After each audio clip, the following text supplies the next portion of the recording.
Hello guys, স্বাস্থ্য কথা চ্যানেলে আপনাদেরকে স্বাগত। আমি সোমনাথ। আজকে একটি নতুন ভিডিও নিয়ে চলে এসেছি। তো সেটি হলো ভগবান শ্রীকৃষ্ণ দ্বারকা স্থাপন করলেন কেন। কংসের শ্বশুর হচ্ছে জরাসন্ধ। তিনি হচ্ছে গুহ্য কালীর পূজা করতেন।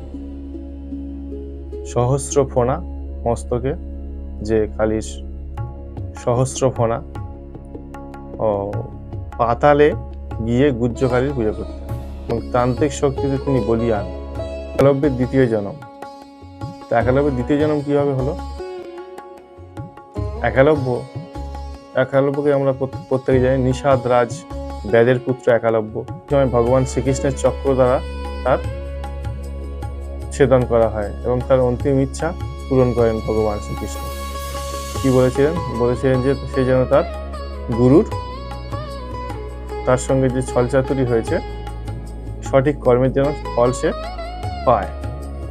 পুরো ভিডিও দেখতে হলে নিচের চ্যানেলের মধ্যে চলে আসুন অথবা লিঙ্কে ক্লিক করে ভিতরে প্রবেশ করুন।